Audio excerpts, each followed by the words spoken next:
Hi, I'm Daniel Cox and welcome to another episode of Photo Tips from the Field. And today I have a very special guest, a good friend of Tanya and I's, Deb Friedel, and we're going to go into the field to shoot some pictures of wildflowers.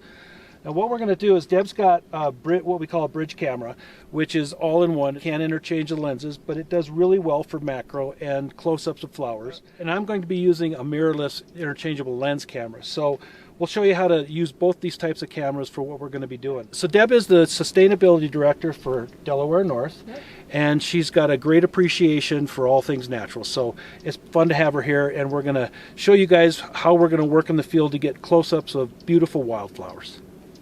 Great, Okay, let's do it. Let's do it.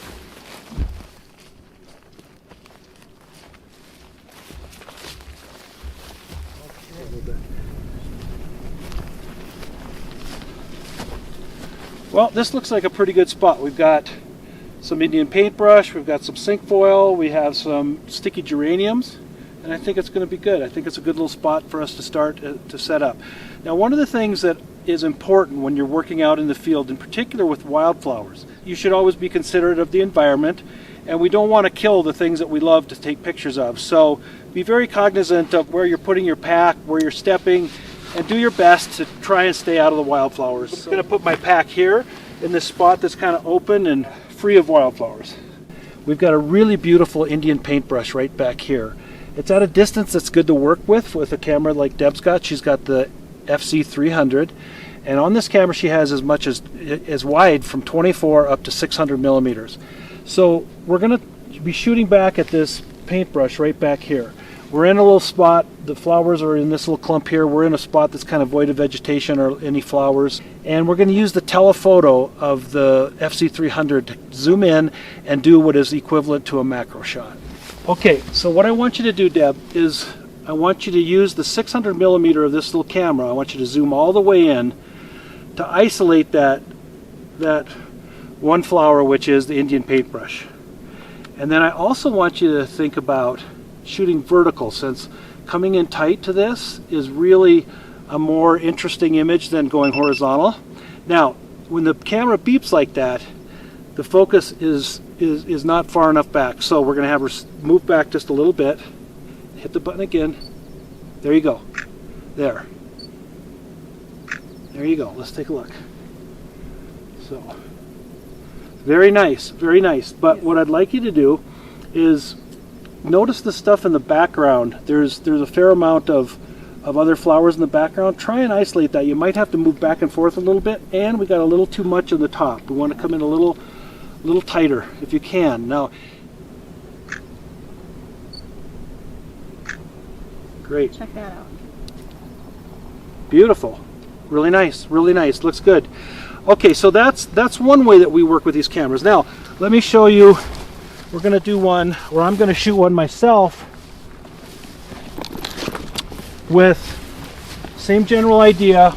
I have a 50 to 200, which is in the micro four thirds equivalent to 1 to 400 with a 1.4 teleconverter. So we're looking at 560 millimeters.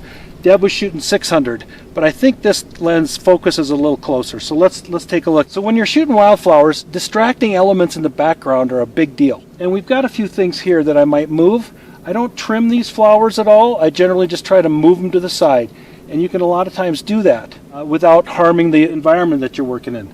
If you can't, you want to try and position yourself so that there's less distraction behind the flower. I'm going to shoot both to show you the difference. Okay, now I'm going to move a little bit to try and eliminate some of these distracting flowers in the background.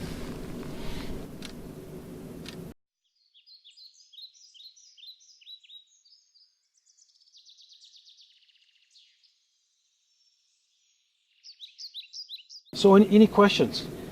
I do. I have one question, Dan. Yeah. From your perspective, is it best to be standing up to take a photo of a flower like this, or to kneel down to really capture the image? Good question. Good question. And when we set up to shoot this picture, I automatically kneeled down, and it's something that after doing this for so many years, I automatically kind of just do things that I actually forget to talk about at times. So that's a really good question.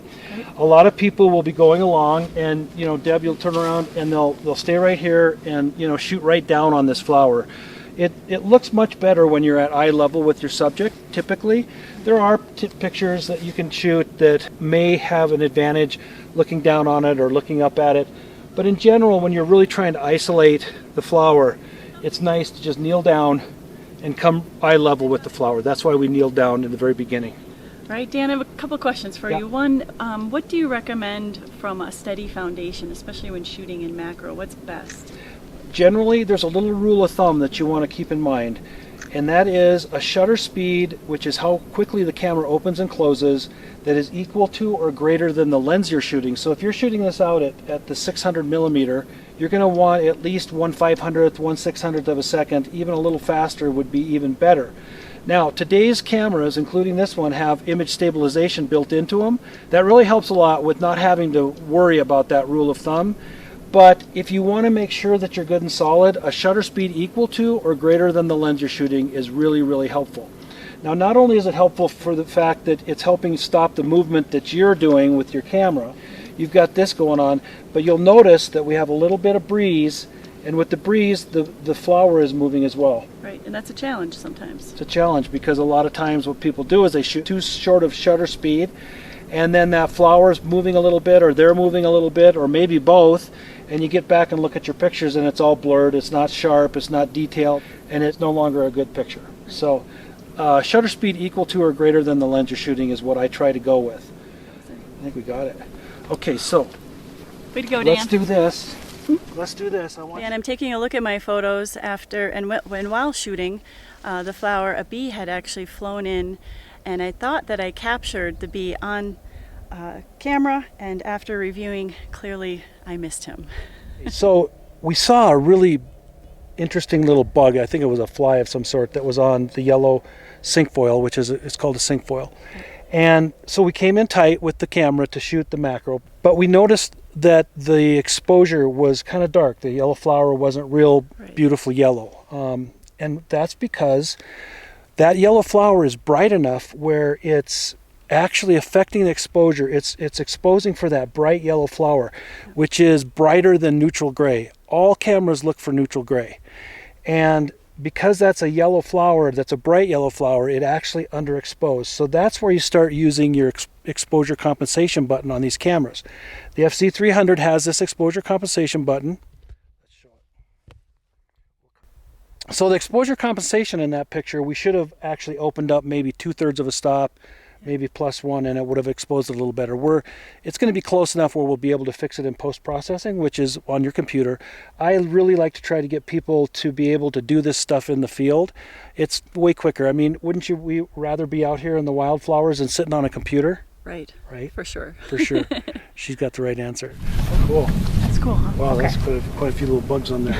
Okay, well, Deb found some bugs that she's been working on while I've been getting the camera set up. And what we're doing is we're going to try some flash with the macro settings. And we're using wireless flash. It requires that your camera have a built-in flash like this little camera does. And then you set it up to shoot wirelessly. It's got to be a compatible flash, which is the Panasonic Lumix flash with this one.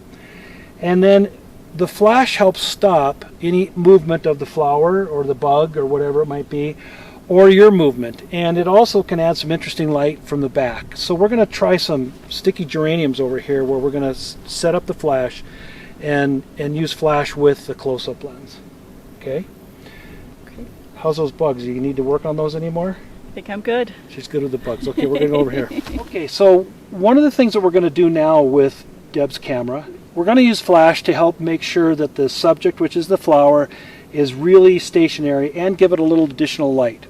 Flash helps stop the subject, and so by using flash it'll create a more sharp and higher quality image. We're also shooting in kind of an overcast day, and it'll give it a little more pop. The only way that you can use wireless flash is if you have a camera that has a flash built in, or you put an additional flash on top of the camera, and then you have to set your camera to wireless flash mode. And so this flash will trigger this flash, and I'm gonna show you how to do this. Deb's gonna come in tight on this flower, and I'm gonna hold this out there so we can get some light on it. I keep on hitting that on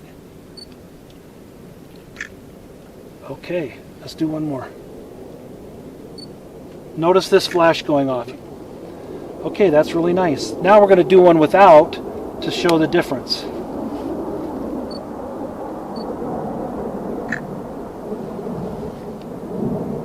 There we go. Yeah.